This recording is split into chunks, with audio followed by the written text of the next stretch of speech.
robot. Le but de l'expérience, c'est de mettre le poussin dans une cage transparente et de voir si le robot, qui normalement fonctionne au hasard dans toutes les directions, va avoir une trajectoire complètement perturbée, soit vers la cage, soit à l'opposé.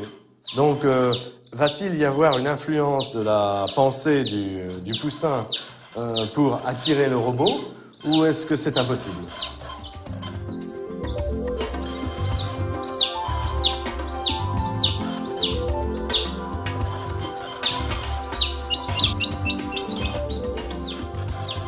Pour chaque expérience, la trajectoire du robot s'inscrit sur une feuille témoin. Normalement, les tracés sont totalement anarchiques, comme le veut le hasard.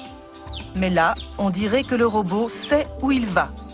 Pendant 20 minutes, il s'approche doucement mais sûrement de la cage, comme s'il répondait aux appels désespérés du poussin.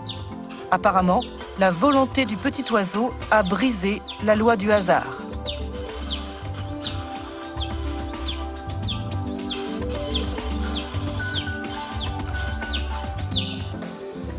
Pendant 4 ans, René Péoc réalise 600 expériences avec 2500 poussins. 17 ans plus tard, il a conservé les tracés comme autant de pièces à conviction. Pour lui, ils sont la preuve que l'esprit a une influence sur la matière, même si actuellement aucune loi physique ne permet de l'expliquer.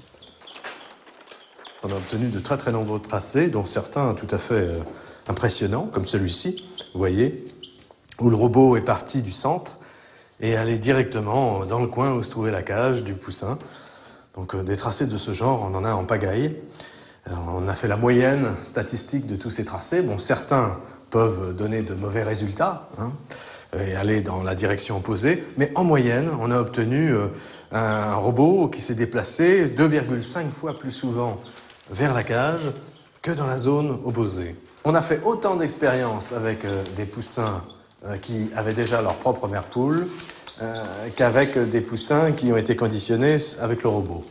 Dans ces cas-là, lorsque le poussin a sa propre mère poule naturelle, il n'est pas intéressé par le robot, et le robot se déplace conformément au hasard dans toutes les directions. Donc c'est bien le conditionnement opéré sur le poussin qui est responsable de la différence de trajectoire du robot. Alors en fait, pour l'instant, on ne sait pas expliquer le phénomène.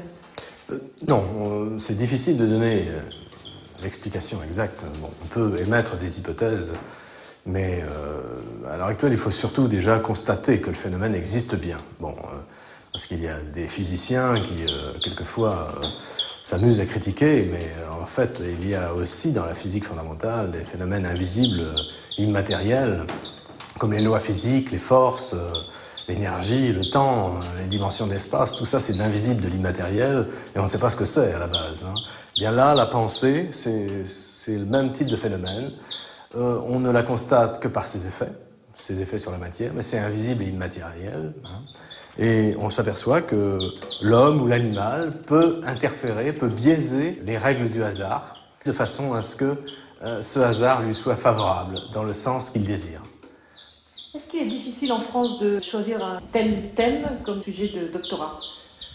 C'est assez difficile, effectivement, parce que d'abord, on compromet sérieusement sa carrière. Ah non.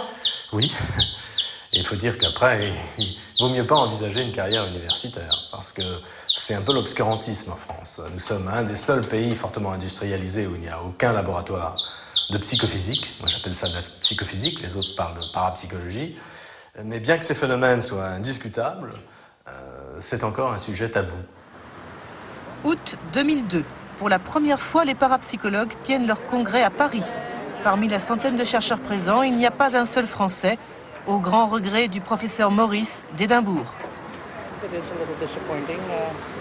C'est vrai que c'est décevant. La plupart des pays européens font désormais de la recherche dans ce domaine. Il n'y a pas de raison que la France n'ait pas un rôle prépondérant.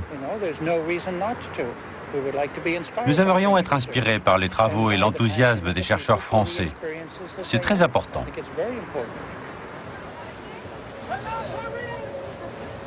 Dans la plupart des pays occidentaux, la parapsychologie est reconnue comme une discipline scientifique à part entière. Seule la France fait figure d'exception. Mais Mario, qui préside le colloque, ne perd pas espoir. Ce qu'il faut, c'est d'enlever le stigma qui existe sur l'étude de ce phénomène pour qu'il y ait des chercheurs qui ont le courage de sortir un petit peu de leur Alors, là où ils sont cachés, parce qu'il y a beaucoup de gens qui sont sérieusement intéressés mais qui n'osent pas. Si ce stigma est enlevé, je pense qu'il y a beaucoup plus de choses qui peuvent se passer. Là, il y a du travail à faire.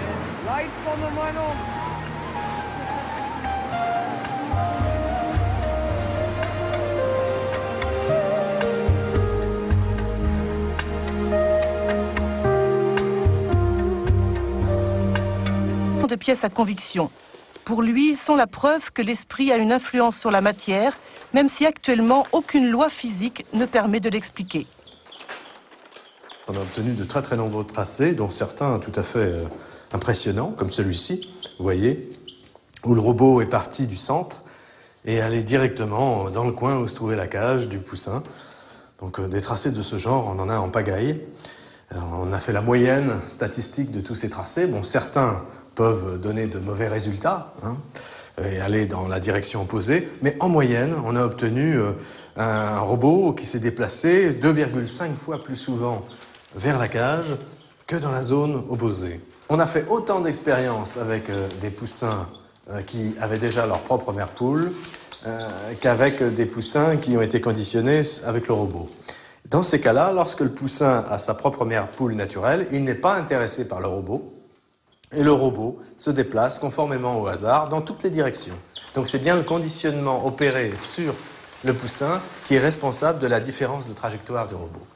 Alors en fait, pour l'instant, on ne sait pas expliquer le phénomène. Non, c'est difficile de donner l'explication exacte. Bon, on peut émettre des hypothèses, mais à l'heure actuelle, il faut surtout déjà constater que le phénomène existe bien. Bon, parce qu'il y a des physiciens qui, quelquefois, s'amusent à critiquer, mais en fait, il y a aussi dans la physique fondamentale des phénomènes invisibles, immatériels, comme les lois physiques, les forces, l'énergie, le temps, les dimensions de l'espace. Tout ça, c'est de l'invisible, de l'immatériel, et on ne sait pas ce que c'est à la base. Bien là, la pensée, c'est le même type de phénomène. On ne la constate que par ses effets sur la matière, mais c'est invisible et immatériel. Et on s'aperçoit que l'homme ou l'animal peut interférer, peut biaiser les règles du hasard, de façon à ce que ce hasard lui soit favorable, dans le sens qu'il désire. Est-ce qu'il est difficile en France de choisir un tel thème comme sujet de doctorat ? C'est assez difficile, effectivement, parce que d'abord, on compromet sérieusement sa carrière. Alors ? Oui. Et il faut dire qu'après, il vaut mieux pas envisager une carrière universitaire, parce que c'est un peu l'obscurantisme en France. Nous sommes un des seuls pays fortement industrialisés où il n'y a aucun laboratoire de psychophysique. Moi, j'appelle ça de la psychophysique, les autres parlent de parapsychologie. Mais bien que ces phénomènes soient indiscutables, c'est encore un sujet tabou. Août 2002. Pour la première fois, les parapsychologues tiennent leur congrès à Paris. Parmi la centaine de chercheurs présents, il n'y a pas un seul Français, au grand regret du professeur Maurice d'Édimbourg. C'est vrai que c'est décevant. La plupart des pays européens font désormais de la recherche dans ce domaine.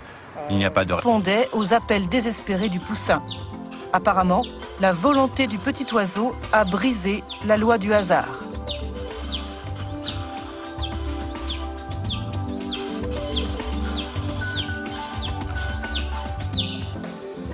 Pendant 4 ans, René Péoc réalise 600 expériences avec 2500 poussins. 17 ans plus tard, il a conservé les tracés comme autant de pièces à conviction. Pour lui, ils sont la preuve que l'esprit a une influence sur la matière, même si actuellement aucune loi physique ne permet de l'expliquer. On a obtenu de très nombreux tracés, dont certains tout à fait impressionnants, comme celui-ci, vous voyez, où le robot est parti du centre et allé directement dans le coin où se trouvait la cage du poussin. Donc des tracés de ce genre, on en a en pagaille. On a fait la moyenne statistique de tous ces tracés. Bon, certains peuvent donner de mauvais résultats et aller dans la direction opposée, mais en moyenne, on a obtenu un robot qui s'est déplacé 2,5 fois plus souvent vers la cage que dans la zone opposée. On a fait autant d'expériences avec des poussins qui avaient déjà leur propre mère poule qu'avec des poussins qui ont été conditionnés avec le robot. Dans ces cas-là, lorsque le poussin a sa propre mère poule naturelle, il n'est pas intéressé par le robot, et le robot se déplace conformément au hasard dans toutes les directions. Donc c'est bien le conditionnement opéré sur le poussin qui est responsable de la différence de trajectoire du robot. Alors en fait, pour l'instant, on ne sait pas expliquer le phénomène.